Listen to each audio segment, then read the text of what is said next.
Jorge Branco, presidente da Fundação para o Desenvolvimento de Recursos Humanos do nosso estado, a FDRH, tão pouco conhecida às vezes por algumas pessoas que não percebem a dimensão do trabalho feito.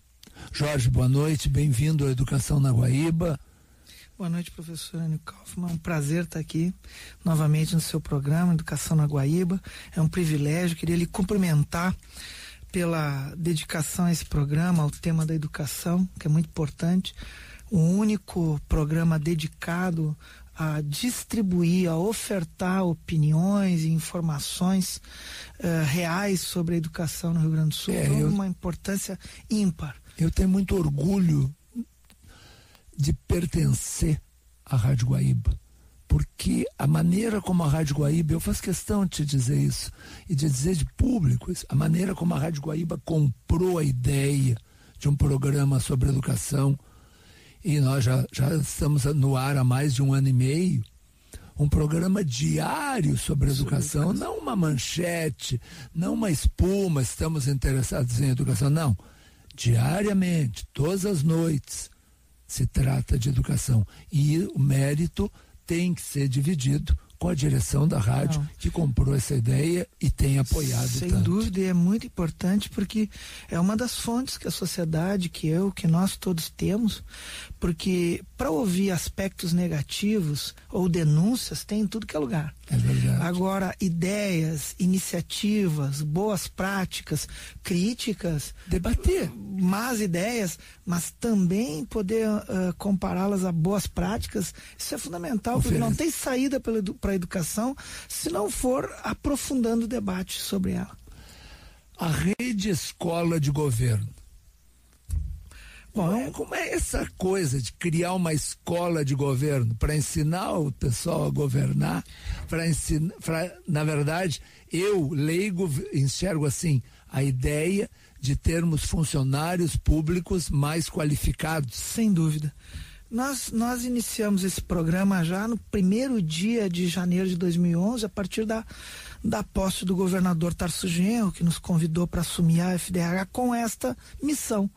A FDRH, que tem 40 anos a fundação, também trata de concursos públicos, gestão dos estágios, um tema da maior importância.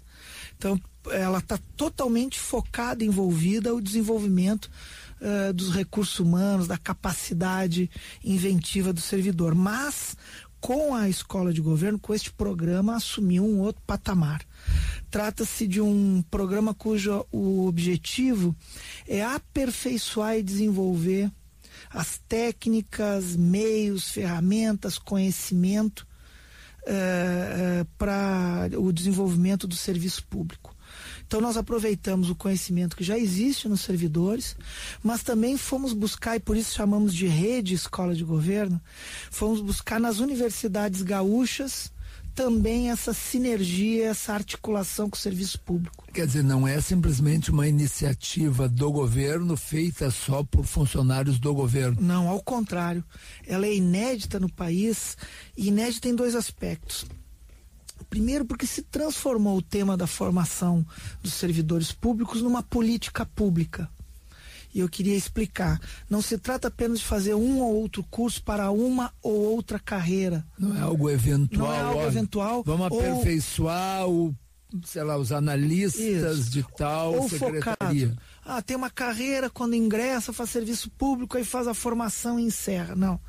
Nós estamos aqui se transformando numa política pública porque ela é permanente, ela está aberta aos municípios, ela está aberta aos agentes sociais, são aqueles cidadãos que mesmo não tendo vínculo empregatício, vínculo funcional com o serviço público, produzem serviço público, como os membros dos conselhos de direitos, de conselhos de fiscalização, participantes de organizações sociais e não governamentais que produzem ou executam políticas públicas de saúde. Também tem acesso à escola de governo. Nossa. Então ela é uma política pública porque ela está voltada a aperfeiçoar o serviço público, compreendendo que ele precisa, o Estado, que é essencial para o desenvolvimento de uma sociedade, precisa se adaptar aos desafios do século XXI. Então nós aqui na nossa escola de governo trabalhamos com os princípios da transparência, do controle social, da garantia dos direitos, e nós trabalhamos com um Estado que sofreu 2 graves doenças. Primeiro, do autoritarismo, nos anos do regime autoritário, da ditadura militar. E depois foi substituído por outra grave doença, que é do Estado mínimo, como se a sociedade, a economia, a educação pudessem existir sem a presença do Estado. Não podem. Não pode ser só o Estado. É o Estado, a sociedade, o Estado, as empresas, mas é necessário que o Estado produza políticas para garantir direitos, e ao garantir direitos, garantir igualdade, novos mercados de trabalho, novas tecnologias. Até porque nunca se pode falar em avaliar o mérito de pessoas sem que elas tenham iniciado com absolutamente as mesmas oportunidades. Sem dúvida. E damos um exemplo hoje o tema, por exemplo, da terceira idade, hoje ele é uma política pública, não era 15 anos atrás. Juventude não era. Hoje é generalizado no governo federal, no nosso governo do estado, vários municípios, política para pequena agricultura, parece uma obviedade hoje, já que a pequena agricultura, por exemplo, é responsável por quase metade ou mais do PIB gaúcho, mas há 15 anos atrás se falava de agricultura, só a grande agricultura. Então, o Estado começou a criar mais diversidade do ponto de vista das suas políticas, do que ele oferece. São aquelas pequenas mudanças, as pequenas inserções que às vezes as pessoas não se dão conta do efeito. O efeito do tipo de obrigar as prefeituras do interior do estado a se abastecerem para suas escolas, para sua merenda, dos pequenos agricultores é um da bom sua exemplo. periferia. Nós queremos desenvolver profissionais do serviço público, técnicos na área agrária do serviço público, que entendam disso, que entendam de pequena propriedade, que não entendam só da grande propriedade, não entendam só da grande pecuária, não entendam só da grande indústria, mas também do incentivo à pequena indústria. O que não invalida todo o conhecimento da acumulado. Da grande indústria, da pecuária de extensão ou o que seja. Por isso a gente fala que nosso governo transformou o tema da formação dos servidores em uma política pública. Não é eventual. E a segunda grande distinção é que isso é feito em uma rede com as universidades gaúchas. Já são 32 instituições de ensino superior, como a URGS, a UERGS, a PUC, Unicinos, o URCAMP, lá todas de Bagé. Em associação. Numa rede, em associação conosco, da FDRH. A gente discute a partir de demandas das secretarias ou das prefeituras ou até mesmo de entidades da sociedade.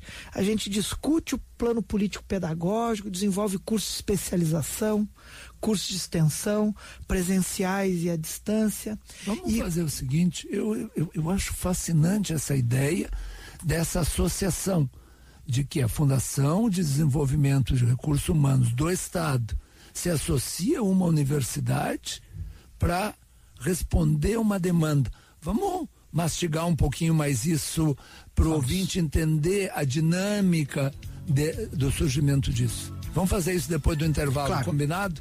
Educação na Guaíba, educação levada a sério. Nós já voltamos. Estamos voltando com Educação na Guaíba, educação levada a sério, nessa noite recebendo Jorge Branco, presidente da Fundação para o Desenvolvimento de Recursos Humanos do Estado do Rio Grande do Sul, a nossa FDRH, mas com foco principal na ideia da rede escola de governo. Rede, porque não é só feita pela Fundação. Não, nós temos uma opção muito clara. Nós não criamos um colegião para qualificar os funcionários públicos irem lá ter aula ou se aperfeiçoar. Não. Então o principal da FDRH hoje não é porque ela tem sala de aula, ela até tem sala de aula e várias das nossas atividades acabam sendo lá, mas não é isto. Nós chegamos à conclusão que para esse novo Estado, um Estado democrático, transparente, mas competente, um Estado atualizado e moderno, não é este das políticas anteriores, nós precisávamos desabrochar, incentivar, vitalizar o conhecimento dos servidores, mas também criar novos conhecimentos. E para isto, nós fomos buscar nas universidades gaúchas. Nós criamos uma rede com já 32 instituições de ensino, as grandes, vamos chamar assim, as universidades públicas estatais, e as universidades comunitárias, que a gente chama de públicas não estatais, as comunitárias, confessionais ou não. Claro, que cumprem um papel na sua região e estadualmente muito importante. Com cada uma delas, nós desenvolvemos um programa de formação ou um tema. Por exemplo, com a nossa Universidade Federal do Rio Grande do Sul, desenvolvemos o tema da segurança e cidadania. Já fizemos alguns cursos de extensão, estamos realizando um curso de especialização pós-graduação. E nós estamos trazendo para o serviço público o conhecimento das universidades e, ao mesmo tempo, levando para dentro das universidades a problemática da gestão pública, do Estado democrático. E nós já vemos resultados, a gente já tem informação, já sabe, em vários programas de pós-graduação, esta relação com a rede Escola de Governo, FDH, Governo do Estado, fez com que surgissem grupos de pesquisa dentro das universidades. Até por ser levado à universidade uma problemática que normalmente a universidade jamais se ocupava. Não se ocupava. E nós, ao percebermos isso, inclusive, tomamos mais uma iniciativa. Nós precisamos trazer esse conhecimento e ele se tornar aplicável ao serviço público. Então, lançamos um edital de apoio à pesquisa. Selecionamos 18 projetos de pesquisa. Que são apoiados pela FDH. Vão ser apoiados em R$20 mil cada um desses. Que maravilha. Isso significa apoio para a contratação de um estagiário, para diárias, para pesquisa de campo. Para que o processo aconteça. São pesquisas coordenadas por doutores, no mínimo um doutor, como é a regra da CAPES da Fundação de Amparo à Pesquisa do Rio Grande do Sul. Essa pesquisa são pesquisas em administração pública. Pode ser na área de saúde, na área de logística, tecnologia da informação, não importa. Mas elas têm que ser de gestão pública. Elas vão nos ajudar a criar novas metodologias, tecnologias, organizações para o serviço público. Isso cria, assim, olhando de fora, também o espaço para que nas universidades comece a surgir o interesse tanto de professores como de alunos pela gestão pública, pelo serviço público, pela participação na gestão pública, porque os servidores públicos, eu vou tomar uma liberdade, dizer, o massacre midiático, o massacre de opinião pública que foram submetidos os funcionários públicos de todos os níveis ao longo dos anos, eu ia dizer nos últimos anos, mas ao longo dos anos, é um massacre absurda, sabe? Como se só houvesse um tipo de funcionário. E ao contrário, nós encontramos servidores muito capazes, em alguns casos estimulados. Por que desestimulados? Não é só um problema salarial, nem um problema de estrutura, como prédio. É porque seu conhecimento não era utilizado. E não era utilizado porque o Estado estava sendo jogado para a ideia do Estado mínimo, de não investir, de não gastar os recursos públicos. Ao contrário, nós temos que fazer com que o Estado trabalhe. Gaste mais, porque trabalhe mais e trabalhe para todos e não só para alguns. Isso que nós comentávamos há pouco. Políticas diversificadas. Todo setor social, ele tem o direito de ter o Estado a lhe apoiar. E um direito só existe, efetivamente, se corresponder a uma política pública que materialize esse direito. Senão não existe. Senão ele não vira realidade. Não, ele é lei. E tu dizias que essas escolas, em parceria com as universidades, não são exclusivas dos funcionários públicos. Não são. Nós abrimos primeiro, não são exclusivos funcionário público do Estado. Nós abrimos para os municípios, principalmente para os pequenos municípios que não possuem recurso e às vezes até caminhos para agregar esse valor do conhecimento. Então nós temos realizados por isso, inclusive, o ensino à distância, mas muitas atividades presenciais fora da região metropolitana, fora de Porto Alegre em especial, para poder ajudar e apoiar os municípios. Então, se dirige aos servidores estaduais, aos servidores municipais e também aos agentes sociais, que são aqueles cidadãos que não sendo funcionários públicos, no sentido típico da palavra, sim, não tendo tem contrato com o Estado, não tem contrato de nenhuma vínculo. espécie com o Estado, eles trabalham. São milhares de pessoas que voluntariamente participam de conselhos, conselho de saúde, conselho de habitação, conselhos estaduais, conselhos municipais, conselho de acesso à terra, enfim, pode-se imaginar, conselho de direitos da criança. São milhares de pessoas que fiscalizam o Estado, portanto precisam entender do funcionamento do Estado, precisam entender da legislação do serviço público. Precisam saber onde é que estão se metendo. Onde estão se metendo. E também também aqueles cidadãos que, igualmente sem vínculo empregatício, atuam em organizações sociais, principalmente na saúde, na assistência social. Existem muitas políticas. As creches comunitárias da nossa capital aqui, por exemplo, não, né, são sustentados por recursos públicos do município, mas não são servidores públicos. Mas nós estamos ali oferecendo atraindo aos agentes sociais. Para que eles também possam se aperfeiçoar. Sem dúvida. Que bom, né? Acho que acho que isso dá ineditismo a esse nosso programa aqui. O fato de ser uma política pública continuada, o fato de ser uma rede e o fato de não compreender o Estado apenas do ponto de vista das suas corporações ou da sua burocracia. Mas o Estado é uma propriedade da sociedade. Então ele tem que ser permeável e fazer com que a própria sociedade entenda do Estado. Senão não tem como controlá-lo, como sugerir. Tu antecipasse uma pergunta minha. E o resto da sociedade? Como é que a sociedade faz para realmente conhecer o Estado? Vamos conversar sobre isso depois de mais um rápido intervalo. Combinado? Combinado. Educação na Guaíba, educação levada a sério. Nós já voltamos.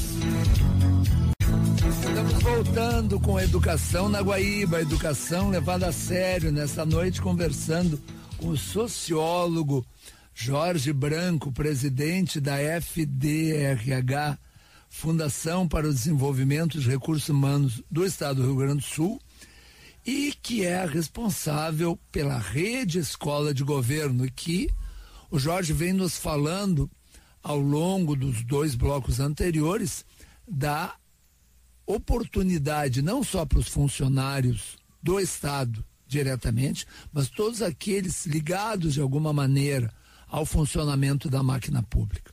E aí eu perguntava no final do bloco anterior, e quem não é ligado? E quem é professor, engenheiro, médico, dono de casa, mas que também quer entender um pouco do Estado? Isso é fundamental. Por que a gente fala em sociedade relacionada ao Estado, em transparência, também em democracia? Não é um discurso meramente ideológico, ainda que seja da maior importância, porque a ideologia compõe nosso sistema de valores, nosso sistema de comportamento e atitudes. Uma pessoa que respeita a democracia, respeita a tolerância, respeita a diferença, tende a ter mais capacidade, mais habilidade, inclusive de convivência numa sociedade. Ideologia não é palavrão. Não é palavrão. Pelo contrário, ela tem que compor, ainda mais se for uma ideologia de valores democráticos, de valores plurais, que respeita as diferenças. Mas porque é fácil respeitar a diferença de opinião. Porque hoje a diferença de opinião todos respeitam, até porque a pessoa é, em certa medida, obrigada a respeitar, não tem como impedir os outros falar. Mas o respeito real é aquele que se dá ao reconhecer que o outro também tem direito a dividir comigo os recursos públicos, os benefícios do Estado, as benesses do Estado. Aí é que a porca entorta o rabo. Claro. Porque o dinheiro público, ele ao longo da nossa história, ele foi ao longo da nossa história, sempre dirigido a poucos setores sociais. É verdade. Quando começa a se distribuir, isto aí que a gente percebe efetivamente o quão democrático é uma sociedade. Então a ideia de controlar, a ideia de acompanhar o Estado, de entender, tem a ver com que o próprio Estado e o próprio servidor público queira abrir o que está fazendo, queira abrir o seu conhecimento, queira dar transparência. E a escola de governo entra exatamente porque, vamos dizer assim, um pressuposto quase doutrinário do que nós estamos tratando na escola de governo, um deles é a ideia da transparência, um deles é a ideia de partilhar o conhecimento. O servidor público e a organização do serviço público tem que estar, abrir as suas informações. O Estado tem que estar submetido, tem que ser submisso ao controle social. Isto a escola de governo trata, porque é um valor também. E agora ela passa para o funcionário, para o servidor público. Agora é preciso também ter leis. Então nós temos hoje a lei de acesso à informação. Aqui o nosso governo do estado atua fortemente nesse tema, né? Temos que desenvolver todos esses conselhos de participação, de fiscalização, todos eles são fundamentais. Então é preciso abrir canais, mas é preciso fazer com que o Estado também, o poder público, aqui eu falo Estado no sentido aparelho de Estado, o poder público e o servidor público queira abrir o seu conhecimento à sociedade e ser ele fiscalizado, e ser ele também objeto de sugestão, porque o serviço público vai melhorar muito do ponto de vista da sua qualidade, sua eficiência, se ouvir a sociedade também. Mas para isso precisa fazer a cabeça dos gestores, né? De se dispor. Do presidente da República até o porteiro do prédio. Vamos tentar da menor prefeitura. Dar uma dimensão. Enquanto falavas, eu estava passando os olhos aqui pelos números, que às vezes a gente fica falando e pode alguém em casa dizer, então eles fizeram 2 cursos ou 5 cursos. Nós estamos vendo 88 cursos de extensão presenciais e 5 na modalidade à distância. Só? Mais 5 cursos de especialização, pós-graduação, um deles com a Universidade do Estado do Rio Grande do Sul, com a URGS, com a PUC, com a Unila Salle, 44 seminários, 2 aulas magnas e nós atingimos 11 mil servidores. Na verdade, menos, são 19, 20 meses. Estamos no terceiro ano. Estamos no terceiro ano, mas na verdade as atividades de aula começaram em novembro do primeiro ano. Novembro de 2011. De janeiro a novembro, janeiro a outubro, nós planejamos, nós elaboramos, nós preparamos, fomos atrás do modelo, isso não estava pronto, isso é inédito, esse modelo com as universidades não existe, e ele também causou, vamos dizer assim, desconforto em alguns setores do próprio serviço público. Mas como assim? Isso não pode? Assim? Alguém vai me dar sugestão? Eu sei bem o que é melhor. Eu sempre fiz desse jeito. Como é que nós vamos fazer agora deste jeito? Então, nós levamos os primeiros meses elaborando esse projeto. Não optamos por aquele modelo clássico, né? Elabora, planeja e não faz. Nós elaboramos e executamos. E ao executar, nós fomos replanejando aquilo que a gente tinha 2 anos para pensar, a gente pensou 2 anos depois. Não antecipamos os problemas.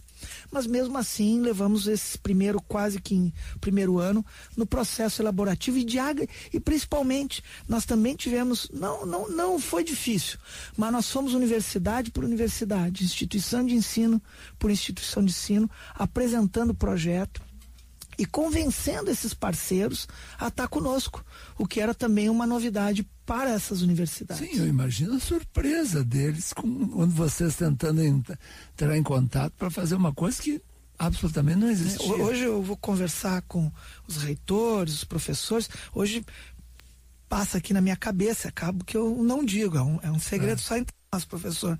Hoje eu acho muito fácil conversar, difícil mesmo foi no primeiro semestre, eu sentava na frente dos professores de qualquer universidade, Porto Alegre fora, e dizia, olha, temos uma ideia. Como assim? Nós queremos fazer uma escola de governo, queremos ajudar os servidores a desenvolver, mas como é que ela vai ser? Não sabemos. A gente sabe que não é criar uma escola, fazer uma contratação tradicional. E aí hoje a gente chega com modelo, com números, com demonstrações, um fala pro outro, nós já somos procurados por grupos de professores, pela faculdade, porque na sua própria instituição de ensino, viu a faculdade do lado ali, já está trabalhando, então nos procuram, as secretarias nos procuram, os municípios nos procuram. Então ficou bem mais fácil hoje. Olha, é meio redundante, mas parabéns. Muito obrigado. Bom, né? Às vezes a gente se perde vendo, e há equívocos, como em todo governo, como em toda atividade humana, há acertos e erros, mas algumas coisas que se cria, essas ficam, essas marcam. E acho que essa ideia que vocês tiveram e que não ficou só na ideia e que virou essa bela realidade, de novembro de 2011 até agora, nós estamos falando em 15 meses de atividade, de aula, de acontecimento. Parabéns. Muito obrigado, professor. Jorge Branco, o sociólogo Jorge Branco, né, diretor-presidente da Fundação de Recursos Humanos do Estado do Rio Grande do Sul. Fundação para o Desenvolvimento. Para o Desenvolvimento. Olha eu pulando D. Fundada em 1972, 40 anos de muito serviço prestado já ao Estado. E se renovando. E que eu tenho muito orgulho de presidir aqui. Contem com a Educação na Guaíba. Muito obrigado, parabéns mais uma vez pelo seu trabalho aqui. Esse é um programa singular, então ele é um verdadeiro patrimônio cultural aqui do nosso Estado. Muito obrigado.